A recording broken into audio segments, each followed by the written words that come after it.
A 10 hot private. This is the War on Comics. I'm Colin. I'm Omar. Today we're diving into another entry into the Cerebus saga. This is book 13 of 16. Going home. It's Cerebus, as this title states. Yes. He's en route to his homestead. Can him and Jaka make it?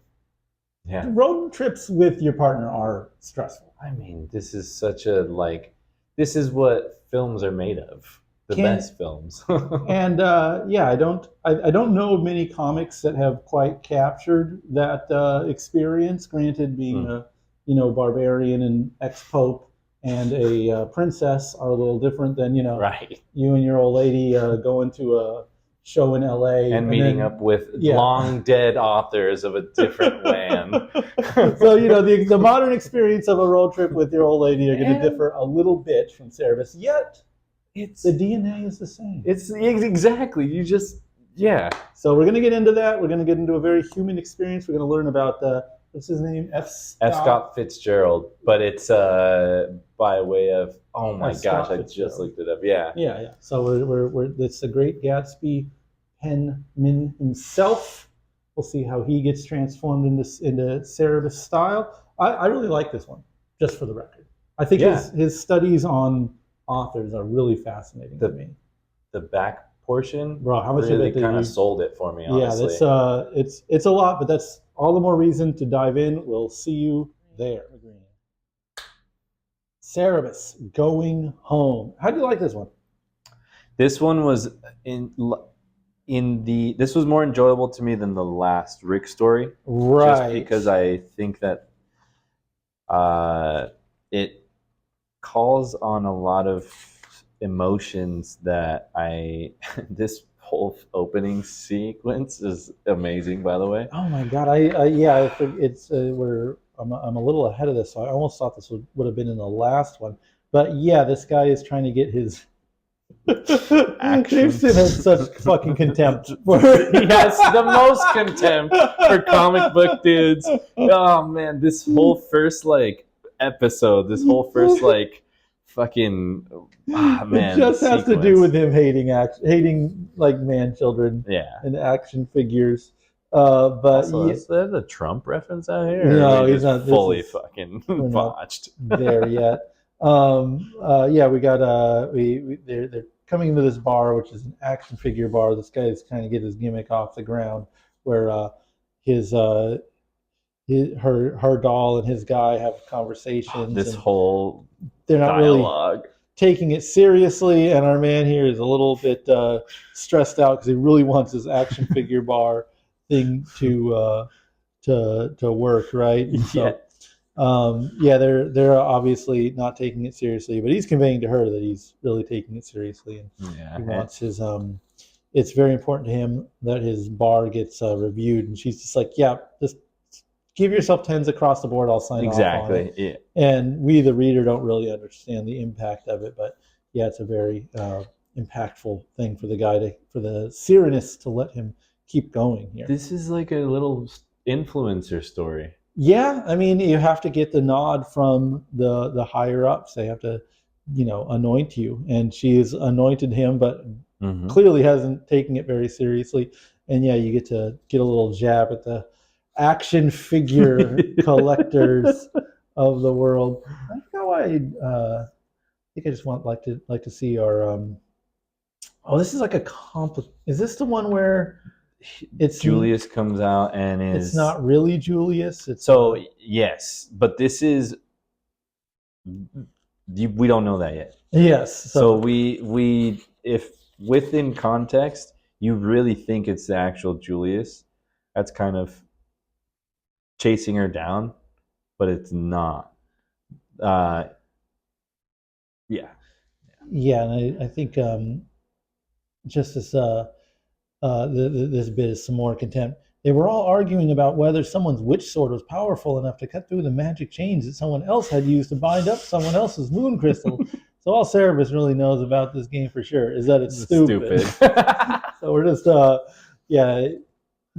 Dave's not diving into geek culture here. He's not. And he kind of is already beyond that kind of shit, I think. Yes, and probably has a bit of a understandably some contempt for the what's the word infantilization that Yeah. the proximity to the action figures and role playing games has to his medium of choice, and quite understandable, Dave. Not so different, you and I. This gave me This Hernandez matters. vibes here. So good, such a good time. Yeah, we're portraying Rick as general So funny. general issue doofus. Yeah. So this is a road trip. They're finally out of the bar. Jaka, Cerebus, going back to Cerebus's old place, and I was a little facetious, but also not. When the moral of the story is that taking a road trip with your old lady is a pain in the ass. It is stressful. It is not something I relish in and actively try to avoid whenever I can. And it's kind of all of these reasons here. Cerebus kind of spiraling in a sense, kind of. There's a lot of rumination in this issue. Yes, I gotta say, Cerebus as a character is so. I mean, I relate to him because he's just a neurotic fucking mess. You know, it's not so much the simpleton of itness of him. It's the he wants to be simple, right? But his brain is just kind of constantly on fire. It's always going, always rifling off things. Like, especially in this mid sequence of the whole story, right? Too, because at the top he talks about how his intention was different, and then he looked back and was like, "No, I have to write it this certain way." Right. This is like this whole part, man. I mean, this is probably a single issue, and it's just Cerebus thinking about all the bad stuff that could happen. It's so good though, because it's that neuroticness that you're talking about, or the neuroses or whatever. That it's very palpable, and like this design is different, right? This Cerebus design. Yeah, it's a little chunkier.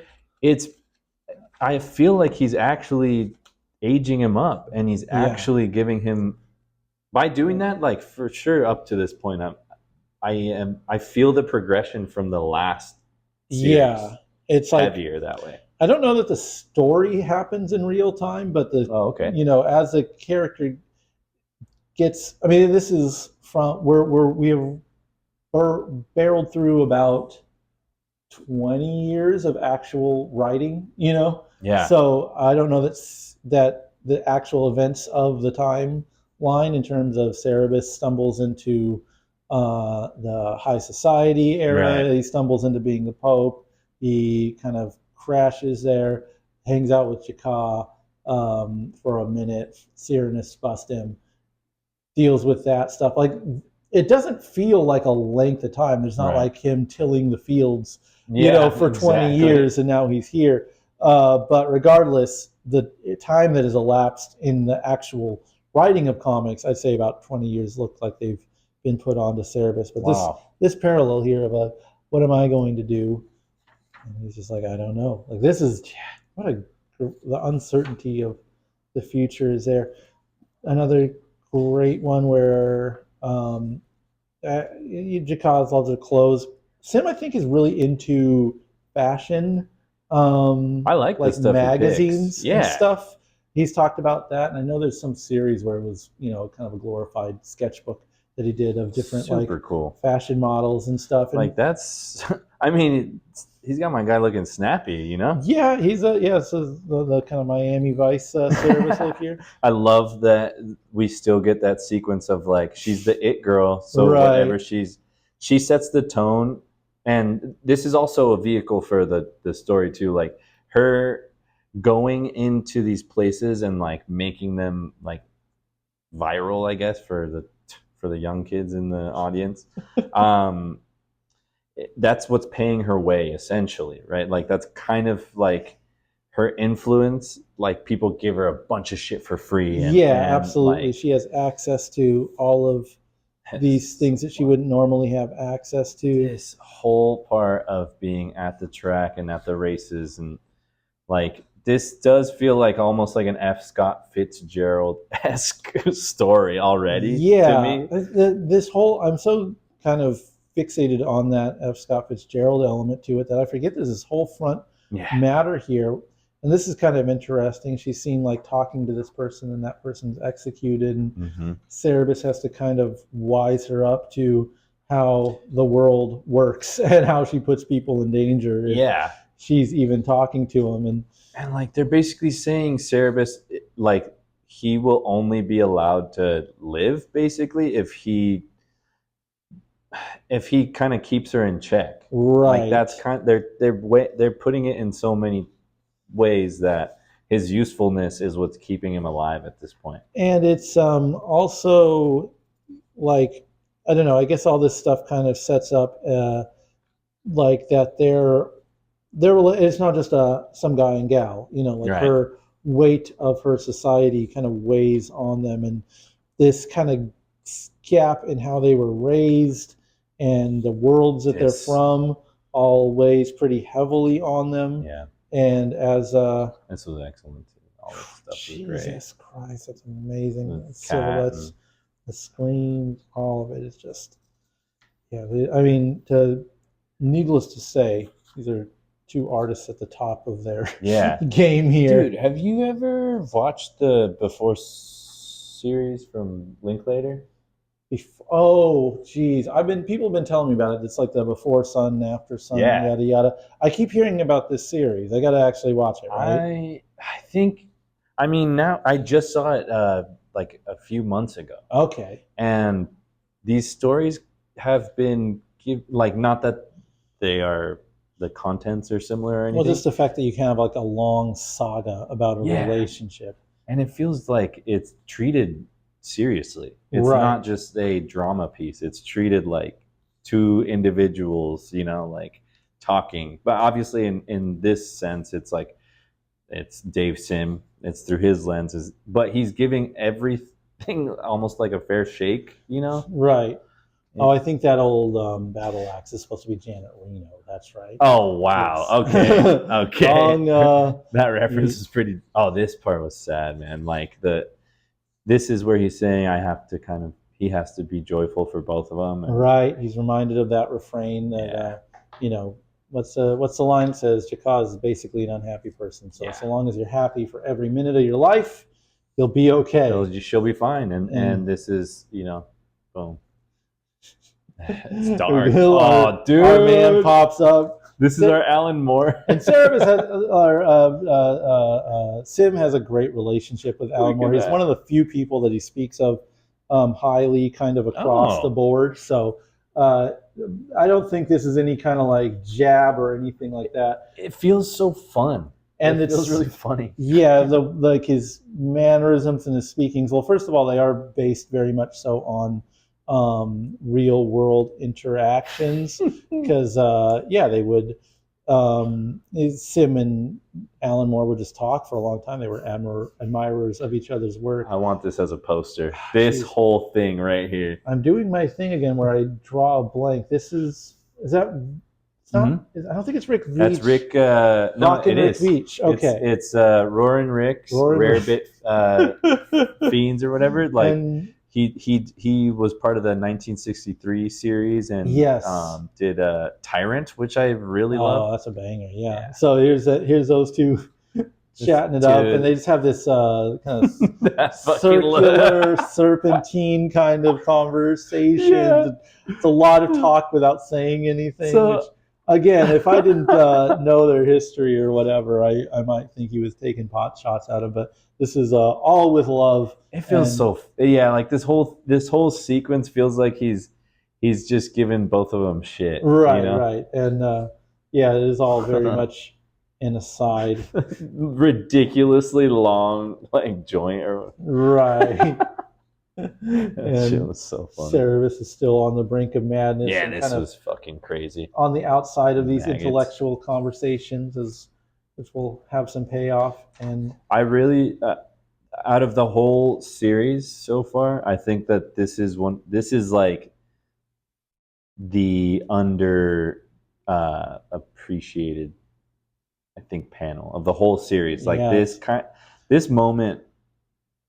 Because again, I read this twice. I read most of these twice because you cannot take everything in until you go back and read everything. But in this panel, man, I felt this. I mean, it feels like so kind of whatever. So like this whole sequence of like they are planning their next, they're moving on from the next town, and you just kind of, he's waking up from this nightmare to this, and like I just imagine myself coming out of a nightmare, and it's just this stark kind of like horror scene. The lighting is so perfect, and it puts a weird, and yes, you kind of see that like that depression that she has peeking through, and it's our man's got some work to do. Here's where the real meat of it begins. They get to take on this cruise and go for a while. Here's our F stop Fitzgerald, right? Whatever how they come up with them. Now, you read the back matter. Who are we looking at here? So right here, this is where are we at? Which part? That is Eileen and Robert Crumb and their daughter Sophie, I think. Oh my god! Yeah, this is like an Easter egg. I didn't notice this until I read the whole appendix in the back. Dude, I thought he was talking about a different book. I had to go back and forth a million times, but yeah, there's Eileen Kaminsky Crumb. Whoa! Crumb center dragging our poor man because they kind of go into the French Riviera there, which is where they retired, and so. Look, I'll use this to kind of as a springboard to address this once, and we won't belabor it as time goes on. But Sim would argue, I think, that his views on women don't really come into play with his comics, and I think there's this sort of naive take or common dismissal that you separate the art from the artist. And I guess my belief is always that it's kind of case by case, person to person, and that I don't think there's much meaning behind having like across the board rules, I guess, for these sort of things. But there's a lot of little moments post, I forgot what the exact issue is, but after he really lays into them, let's say, what is it? It's girl. Women reads Minds. I think it might be in Minds when he really tears it. That makes sense. Or he puts all his cards on the table, and he's got the feminine void and the masculine light, and the eternal merging, and what a bad idea that is. And he even says in that comic, he's like, "Look, if you don't want to hear me talk, just fucking read the comic. Don't read any of the text. You're fine, and you don't have to deal with what I have to say." And I feel like he kind of. After that point, it does become a little apparent that his issues with women seep into the art. And when I see again, there's little moments, but like when I see Eileen Crumb dragging the family out with an old disheveled Robert Crumb, it's like, all right, I see this isn't exactly like, well, his beliefs don't really filter themselves into the comics. And there's some other stuff later on, which I don't think is particularly interesting to get into, but there's like, some kind of like sexual harassment parallels and some divorce treaties that like, again, we've fallen into such a weird fucking vortex of monetized sexism to where like, this stuff seems very quaint, even honestly, and small scale. So it might go unnoticed even. But I guess my point being, and I just use this little panel, A, to illustrate what a fun Easter egg, and B, his weirdness about women doesn't stop at the text. It does find itself into the comics. I don't find the need to belabor it or anything. But it's in there. It's in there, and it's not just in his mind. Or if it is in his mind, it seeps out into this kind of stuff. I think it's further evidence of just how steeped in the comics as a medium this guy is. Yes, because I read this multiple times. I never saw that until I read that in the back piece, and then I'm glad I could bring it out here. No fucking way. Maybe I didn't. I don't think I read that spot. Yeah. So. Crazy. Yeah, we're we're on the boat now, and she's bringing F. Stop Kennedy. That's the name that they use for F. Scott Fitzgerald. And I think this was a real story, right? Yes, because the real F. Scott Fitzgerald and Zelda, was that his old lady? They were just wild, drunken, fun socialites. Right. Was kind of like the surface, but then of course as time goes on, Zelda, her brain, she ends up in a mental institution. F. Scott Fitzgerald kind of dies penniless, more or less, and it's like a really sad story. So I guess I'm interested in what people are interested in. Dave Sim's interest in F. Scott Fitzgerald's real life, where F. Scott Fitzgerald's real life goes into his written work, which does have a lot of play both in the real world, our world, human world, and in this, in the world of Astarcion, where F. Stop Kennedy's life and his girlfriend Xena have, and there's fictionalized versions of them in the fictionalized versions of it. It kills. I mean, but this stuff is. I just love his exploration in the world of literature. So F. Stop Kennedy's fictional version of himself is J. Anthony Diver, right? And I guess maybe Xena is the fictionalized version of it. So Zelda was, I think that Zelda was is his the wife. IRL F. Scott Fitzgerald. Xena is the fictionalized one. There's so many layers to this. Yes, exactly. But I kind of love the psychic warfare that's happening here, because basically Jaka realizes that he's on this boat with him, so she has to engage in this sort of, this tete-a-tete that goes on in this high society world. High society shit, like, no, we have to do this because it's the keeping up with the Joneses of the bourgeois. And there's so much to it. I'm telling you, I love that the comic properly communicates it, because how the hell you communicate such a convoluted idea, where like the semantics of, or what is that shit that is like the Machiavellian shit, like kind of, have you machinations where he's in, so she takes all this time to get done up, because they can't just go out and eat normal. She has to get done up, but she gets done up and she looks out and she sees that he's in kind of like casual wear, so she fancies and turns herself into sweater weather gal. Yeah, exactly. And it's like just goes to show how deep this is. Of course, she's like icy and standoffish, because she knows that he basically plunders the society interactions that he's been allowed into, and use them for his story. So she's very standoffish with it. He's definitely seen as like the pariah. Like, she is making him out to be kind of like a pariah. Yeah, because she doesn't like, I mean, she is kind of scarred. Jaka is scarred by these kind of glommers on, because she's grown up with it, and she just sees F. Stop Kennedy as another glommer on to her world. But at the same time, he is from her world. And what a great page. So first of all, they're talking about P. Craig Russell. So the punchline is you end with their kind of impression of a P. Craig Russell drawing, which I think is great. And they're talking, and in this world, their version of P. Craig Russell is like a fine artist. So they get to talking about that. Cerebus is seeing that he's kind of outclassed, and once again, just like an outsider to this world that he's, indebted himself to. You see this miserable kind of alone time with F. Stop, where he's kind of trying to sketch it out, and this is just gets darker to me, kind of a callback to the Melmoth with Oscar Wilde. This pacing too, like moments like that, the cigs in the trash can. Like, I do think Dave Sim, not that he's like personifying these characters that he's like the authors and stuff that he's putting in there, like the Oscar Wilde or anything like that. I think he just really identifies with them in that like passion that they had, despite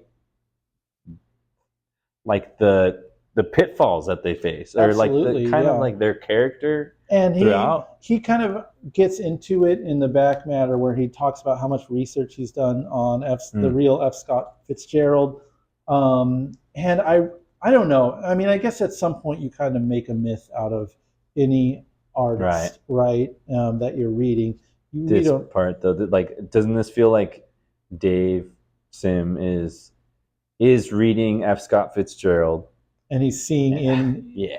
him the kind of weaseliness of a Rick, and Cerebus can Yeah. kind of see the BS shining through too. That kind of girly boy, The girly boy, yeah, that whole archetype is and wild. yeah, it's just such a fascinating dynamic, because yeah, Cerebus isn't necessarily like a dumb jock. He has this inner mind. He's agonized by it, so he can't really find himself in with the simple folks. Right. He's too passionate, too neurotic. He thinks about stuff. Yeah, like he has that like that existential dread a little bit, whereas I think a lot of people are just like, in this world it's like fatalist. Like they're just like, well, I live Simple in this people. kind of thing. Yeah, you know. I want beer or whatever. And yeah. Here we listen, fellas. You know what it's like when your girl gets all done up, but you just want to get shit faced with F. Scott Fitzgerald all night.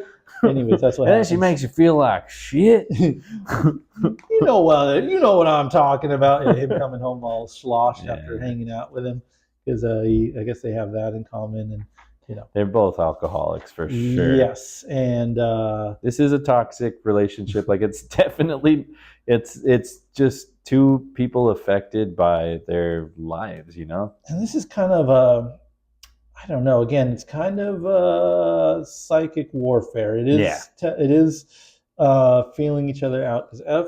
Stop Kennedy introduces to Jaka at this point this notion of they have some alone time. It's like, okay, we could be fucking rich people to rich people here. We're from these worlds. We can kind of talk. And this whole shit's awesome.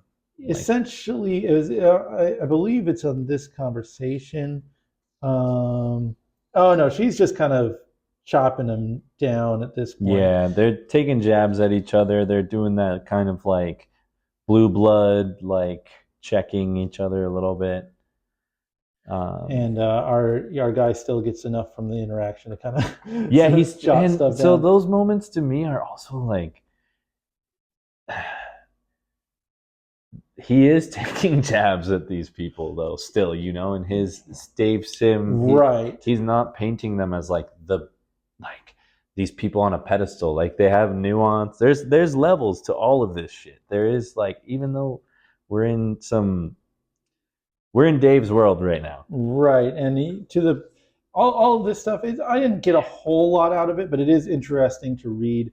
It's Dave Sim kind of doing a parody of sorts of F. Scott Fitzgerald's work. You read a lot of F. Scott Fitzgerald stuff? I love F. Scott Fitzgerald. Yeah, I read a handful of his books, so it's like, I think he has his, like, the sentences that just keep going and going and going. And like in that same feeling where you're just like, he's like taking you along with him, like, you're like, oh, okay, it's sounding good, and then you're like, okay, I get it.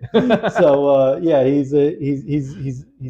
he's showing that he's done his research. He's doing some aping of Scott Fitzgerald stuff, and also showing the kind of work that F. Stop Kennedy produces, as far as kind of aping the high society exploits and using it in his work. Yeah, and we're still in doing the road trip with the old lady bit, you know.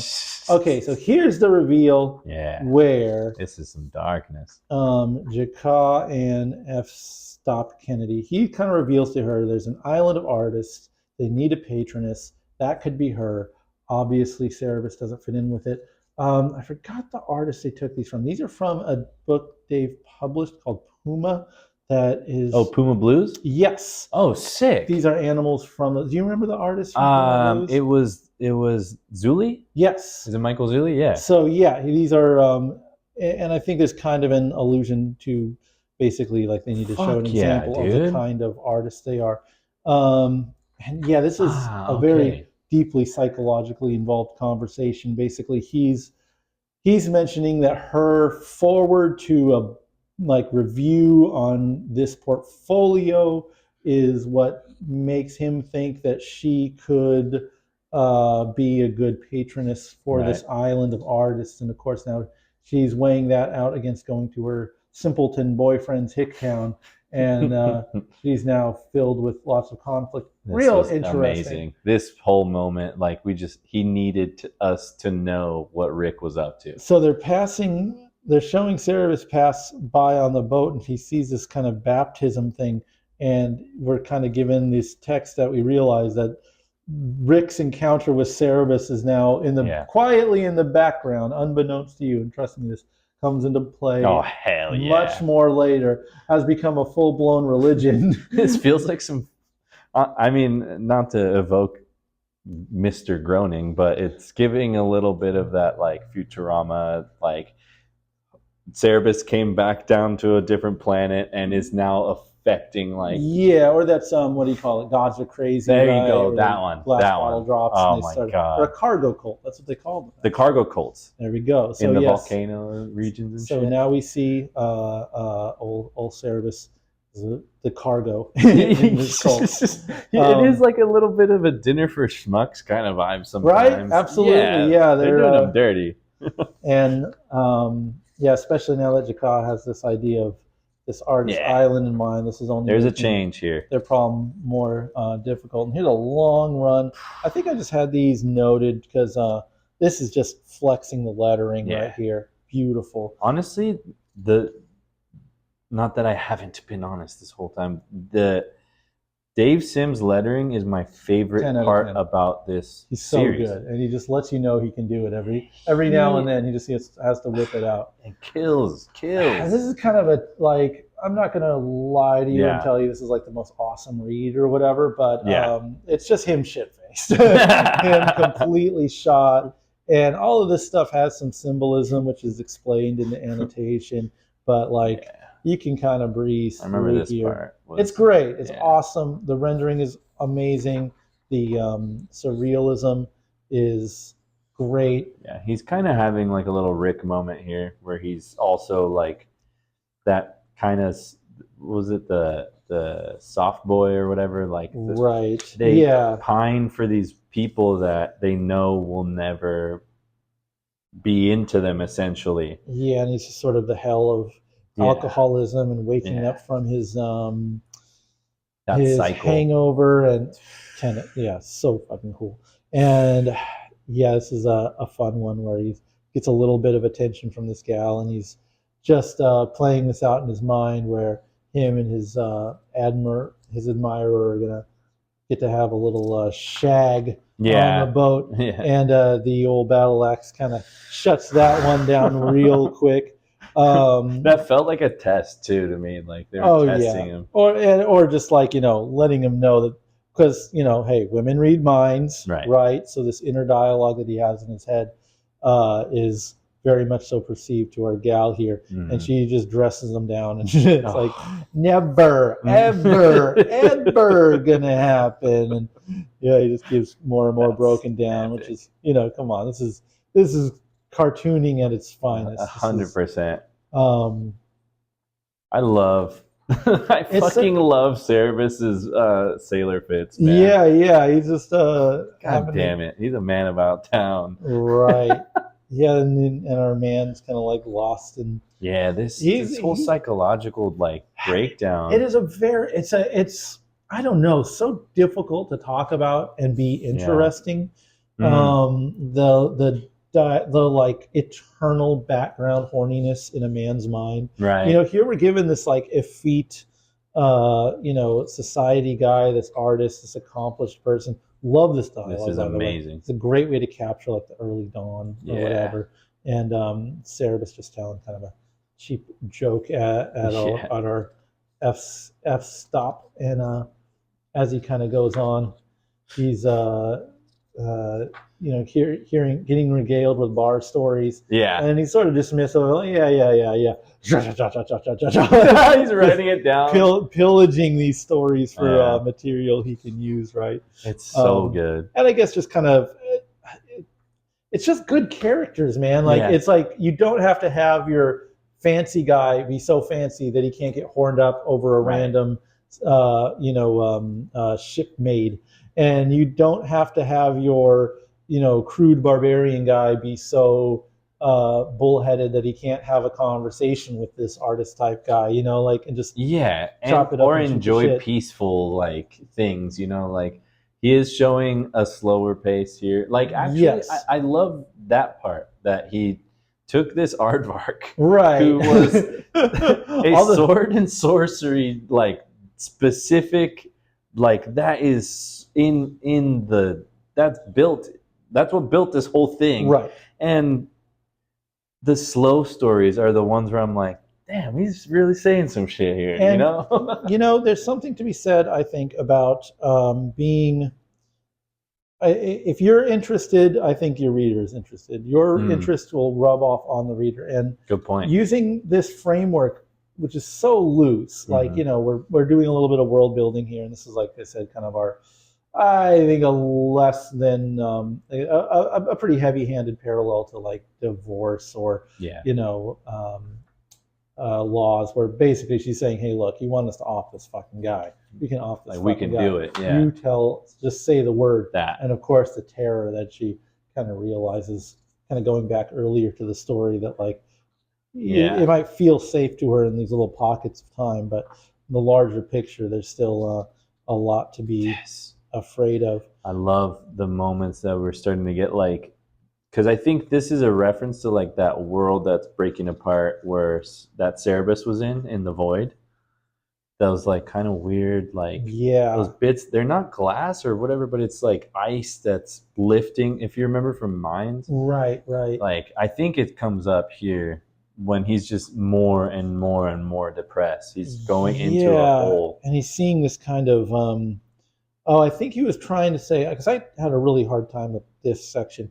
He was trying to point out to Jaka, like, hey, this place over here, I killed a guy there once. Yeah. And she's kind of like not interested in the story. And I think F-Stop is like having some like health issues while this is happening. And I guess it's just no one's kind of tuned into what each other are doing. They're all interested in their own thing at this point, for sure. And she's reminded of this artist guy, this kind of one of her former suitors that could have been, that wasn't, and Cerebus is trapped in his cosmic stuff, and it all kind of comes to a head. Yeah, and like this is what I'm talking about, this part of him going back to that void, and the ice is kind of like floating off. And what a like cinematic portrayal this is from back.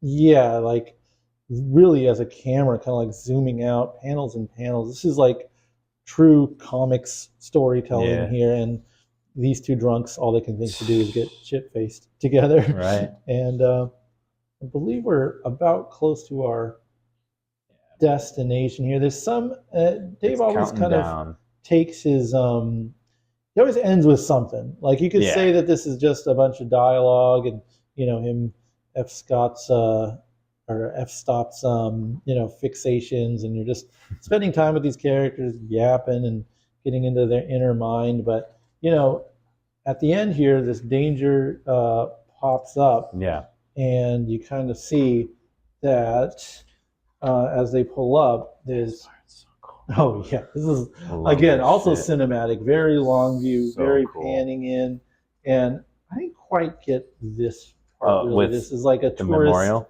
like religious service for the Cyrenist thing. So this is kind of like a holy ground that they've docked at, and my understanding, I think, is that they're just talking kind of loudly and rudely at this kind of sacred place, and it's kind of like upsetting these ladies that hear them just saying all this. I think it's like that satire of like how the Cyrenists are like, they are the ones that are kind of being like, they're the toxic ones, is kind of what he's showing here. Like, I remember with these kids, like they're putting on so many rules on everyone, like having like almost like a fascistic, like oppressive like point of view with it. Yeah, theocracy. That theocracy vibe. And then this kid, I think he Tries to chuck a rock at him for Right. being, I assume for being rude, because there's, he no, says something. all yeah. these no's, right? And this is like, they're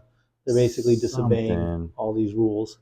Right. At this point, they're all, and like, yeah, it just seems kind of funny too. Like, it's just a little quick aside to say, like, yeah, this is the world they're living in. Yeah, Almost. got some more great lettering here for Yeah, all you man. lettering fetishists. Oh yeah. All you, and so yeah, basically they're like prepping on a just in case to kind of like kill Cerebus here. If she says do it, like they're gonna do it. And there's some tension here as the reader, Yeah, right? right here. She stops him from getting off because it should just be them here. She's gifted a book of the Jaka's story, which There is you go. So you brought up the mind link. Is this part of that mind link? Like, is she teleporting her brain or something? As like, you know what I'm saying? Because like, see this as her seeing shades of what's the Thatcher character called in here? I forgot. It's Snatcher or something like that. It's almost the same. And yeah, she's given the book to sign. She sees Cerebus storming off. She realizes if she isn't with him, it's over for him. So she, struts out. This is where our big, of course, Cerebus is ignorant to all this, and she kind of thwarts. I think they kind of wanted her and Fitzgerald to be together, Cerebus to get off of the ship, and them to execute Cerebus, but Jaka kind of gets involved. What's that all about? Like he doesn't even realize that how close he came to getting. Has no understanding of that, and like she did step in at the last second and kind of the whole thing they set up with him. I think it just speaks to kind of like the toxic cycle that these two are kind of staying in. And everyone's just getting sloshed because they realize what a stressful situation it is the whole time. And here is the back matter, which I read all of this, every single word, and it's not easy because I'm not good at reading now. But I'm going back to the reference pages, all that kind of stuff. I read this, like all this stuff where he was talking about how it goes on and on and on and on. And my takeaway here, again, there's a lot of kind of a lot of nastiness that kind of pours through in some of this stuff. A lot of bitterness, I guess. I think ultimately my takeaway on the positive, I love reading this stuff. I'm just, again, I'm a Dave Sim cultist. I almost feel, in a sense, that I want to know about Dave Sim as much as he wants to know about F. Scott Fitzgerald. And it's like an interesting, I think what keeps this story so engaging to me is that as the story goes on, there's such a thin frame. There's not like a bad guy they're beating up every week. Right. There's not like a moral that they have to tell. It's so loose in how it goes that Sim has kind of allowed the story, the book of Cerebus, to be one where anything he's interested in at any given time is what he can talk about. He gets hooked on Oscar Wilde stories. He's going to talk about Oscar Wilde. He gets hooked on now F. Scott Fitzgerald, and that back matter there, all of this stuff is him talking about reading letters, reading pages, his interpretations of things, him rereading books, him checking out, like just haunting his libraries to do research. So like what he thought in those situations, these like total imagination just running like wild. Hot take, this is literary fanfic. I can see it as fanfic. This is his OC meeting, the literary characters of F. Scott Fitzgerald. I don't even know that fanfic was as established of a form at this point. So I don't imagine Dave Sim thought he was doing that. But I don't wake up in the morning and say, "Boy, I want to read a comic about F. Scott Fitzgerald's life." But when you're reading it and it's written from someone who's done this research and the interesting parts of this character are communicated, it's very enriching. And I think there's a parallel here because I think Sim does not see himself as important. I think he sees his comics as important. Right. I think he thinks that he is making something very grand. I agree with him. I think these are one of the greatest works of that the medium has to offer if you take 100%. It in as whole. So I'm drinking the fucking Kool-Aid over here as far as my man's opinion of himself. But he's doing this research on, I think, other artists who have kind of sacrifice their lives in a sense, for their the real lives to create something bigger than themselves and more lasting. And Oscar Wilde, F. Scott Fitzgerald, and the next one up, spoilers, is Hemingway.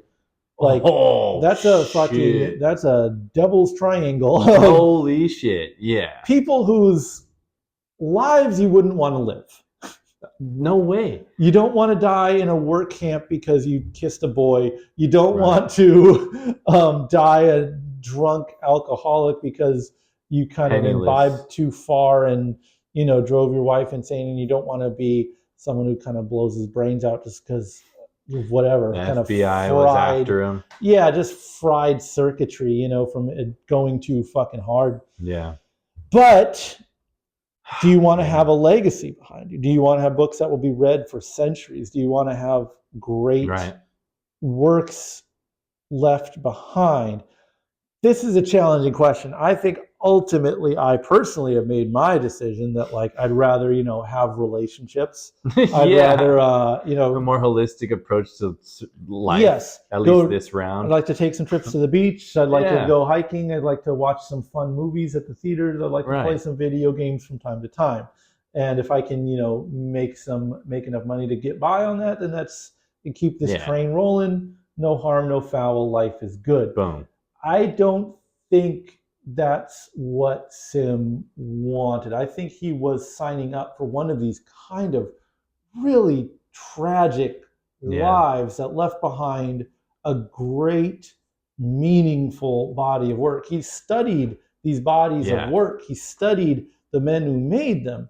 He was so fixated with them that he put them in his comic, and there's these bleeding lines. There's this post book called which we'll inevitably get to. Hopefully we're around long enough as human beings. We don't get too burnt out of this, and we can get to the strange death of Alex Raymond, which is his latest comic. That's an exploration of those cartoonists and the lives they led, and sort of the intrigue around them, which I wholeheartedly endorse. It's a fucking masterpiece as well. I cannot wait. Mean, that would be a sick exploration of his style of comic book writing. He's some form of documentarian. Yes. Or something. He does capture it, because when you read the F. Scott Fitzgerald stories and you're reading the reads basically that are in there, I feel like Dave Sim should coin that term, the reads, because every read that he presents, it's like I pull him back to D&D because I played a lot of spoilers. I played a lot of D&D growing up. Was not a popular kid out there, but the it's the shit that you hand out to the players, the little bits of back matter and ephemera that you're the lore that you're dropping on your players, and you're saying check this out, this is going to add to your character, and he is giving that to us as the readers, knowing that if you're on this issue of the Cerebus run, we're in 13, he's giving you your money's worth, I think, because you're going into this book knowing who Dave Sim is at this point. I don't think I think he's so, and it shows such courage as a creator that you have faith in your readers, that you'll say, listen, we're going on a jag here. I'm going to talk about fucking F. Scott Fitzgerald for a while. You're going to listen. Yeah. And it's not going to be Cerebus burping and having a fun time. Maybe we'll do some of that, but I've done a lot of research on this matter. Enjoy this character who's also a literary icon. And it's a strange parallel to draw, but I've thought about it many times. I feel like Ed Piskor's work kind of had a similar um, approach where he, not as part of a continuing series or anything, he was like, I'm interested in the history of hip hop. I'm going to talk about hip hop. I'm interested in this world of hacking. I'm going to talk about this hacking world. Whatever he was interested in at the time, he would do a ton of research on and just kind of vomit it out, and then he was done with it. And I love that approach to comics making, or maybe just creating art in general, where you just get fixated on a certain subject for a certain period of time. You do infinite research, a daunting amount of research, and then you throw it out. You're like, here's what I got from it, and then you fucking walk away. Yeah, then you're done. And that's good. Yeah. Yeah, we don't hear from Oscar Wilde again. We don't hear from S. Scott Fitzgerald again. Like, they're in and then they're done. And then it doesn't feel out of place, though. No, it's just characters you meet along the way. And yeah, it's very enriching. And again, there's the very sensitive of you might get your feathers ruffled on some of this stuff. But it's really valuable to read this stuff because you see how much fucking work he put into doing the research on these characters. Everything. Brother, right. I mean, again, we're saying like, yeah, F. Scott Fitzgerald, he's cool. I read some of his books. I've been fucking cracked open an F. Scott Fitzgerald book since goddamn high school or something. George W. Bush was in office. Yeah, seriously. And he's talking about reading Zelda's writing, and he's seen this high praise. Like, God, I got to read some of Zelda's books. No, she was an author as well, right? Yeah, and he's saying like, this is like the best woman author I've ever read. Even if, blah, blah, blah. And he's definitely not he's not one fan. He's not a Joss Whedon type who's going to. There you go. There you go. He's not. This isn't Mr. Girl Power we're talking about over here. So if he says this is the best female writer he's ever read, I'm like, shit, I gotta fucking crack open I want to see what he considers, but I think that he is a man who strives for excellence, I think, at this point. Nothing if not thorough. He is going above and beyond for himself. Like, just what he's into, like you're saying, man, it's funny how uber nerd this is, but also it's because of how niche it is, he's got an insular point of view. And I guess it kind of goes back to that like opening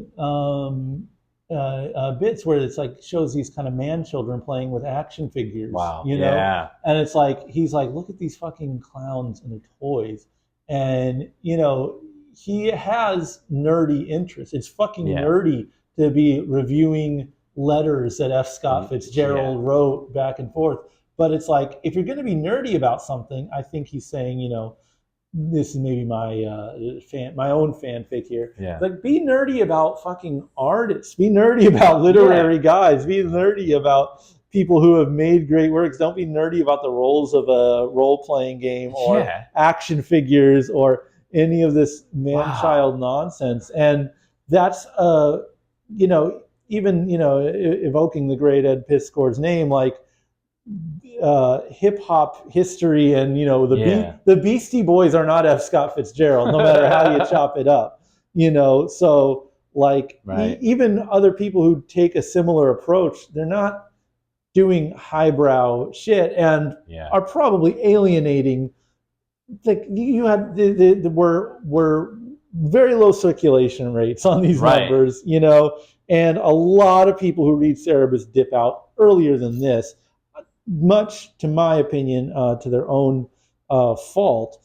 I don't think I think you got to go all in on this stuff, which is why it's such a great task. But it's been good, man. It's been good to me so far. Not that like I agree 100% at all. Like I hate that we have to keep going doing and these stupid caveats. Shit, yeah. But it's look, if we keep going on that tangent, but it's like, it is unfortunately a blip on his work that it doesn't necessarily match with what's popular theory, and yet like it does not take away from like that reverence or what, like he has such reverence for comics, the art form, the people in it, the authors. Like, there is this dude is working at a different